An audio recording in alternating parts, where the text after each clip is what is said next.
TOS Television, your digital-first Pan-African news network. I am Abigail Lukmade, and this is Africa Now.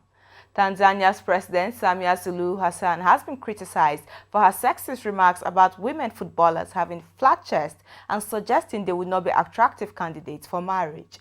The head of state made the remarks while hosting Tanzania's under-23 men's football team at the State House for their victory in the regional football championship.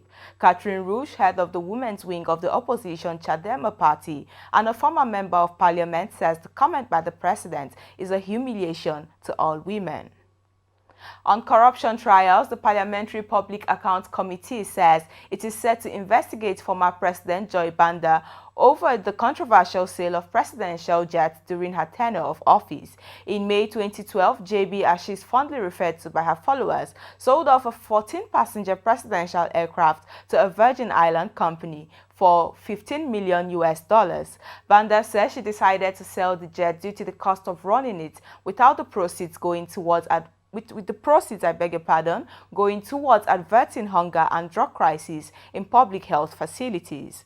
The trial of one of the biggest corruption scandals in Mozambique, tagged the hidden debt, which plunged the country into a serious financial crisis, opened on Monday in a Maputo prison.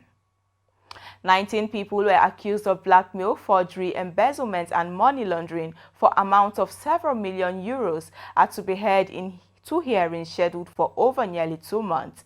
Between 2013 and 2014, 3 Mozambican state-owned companies took out 1.76 billion euros in loans to finance maritime surveillance, fishing and shipyard projects.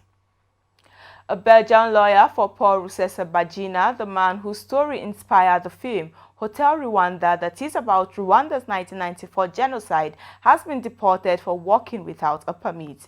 Vincent Loquin was deported on Saturday after appearing in a court as one of the Rusesabagina's lawyers the previous day, despite lacking legal permission to do so. Officials say Loquin should have first gotten accreditation from the Rwandan Bar Association and then obtained a permit from Rwanda Immigration. And now to election matters. Somali upcoming elections could be delayed following a group of Somali opposition presidential candidates' rejection of new election plans. The opposition in a statement argues that the process would give 5 regional leaders too much power in selecting the electoral delegates who will choose 275 members of parliament.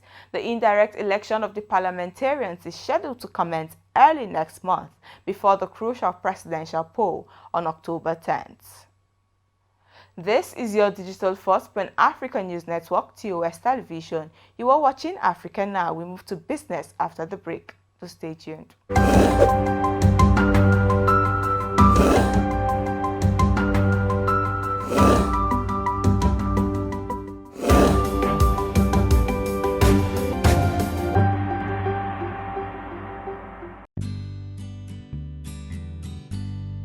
There are certain moments in the day when I need my me time to just unwind and indulge.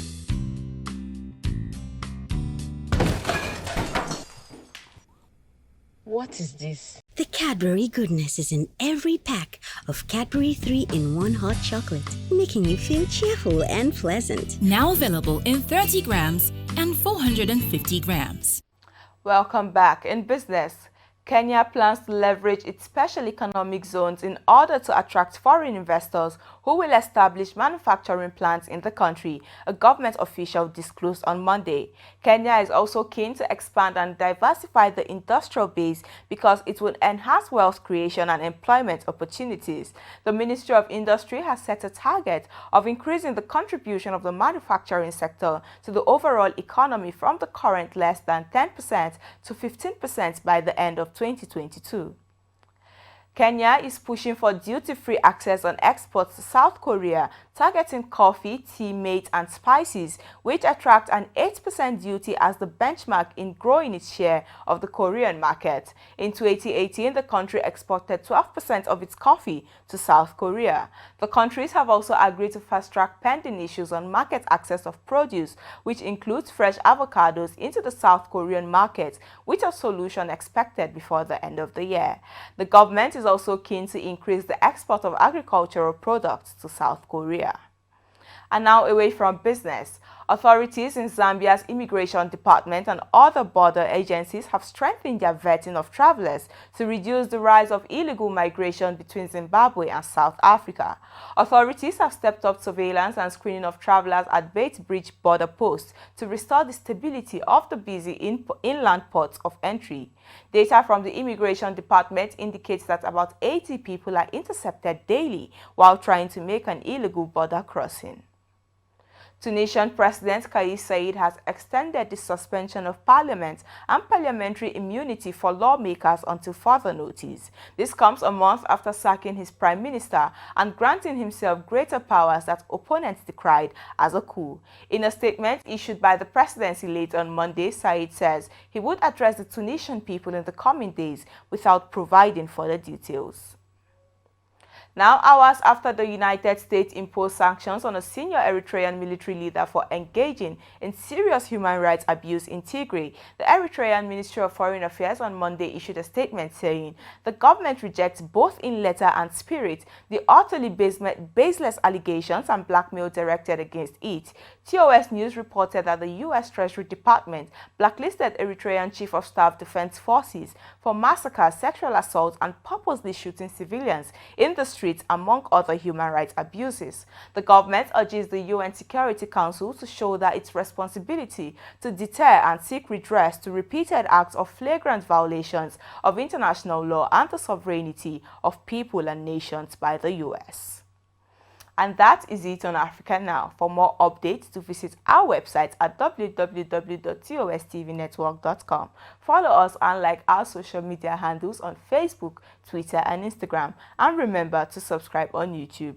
To stay with us and enjoy more programs on TOS Television Network. I am Abigail Lukmade. Thanks for watching.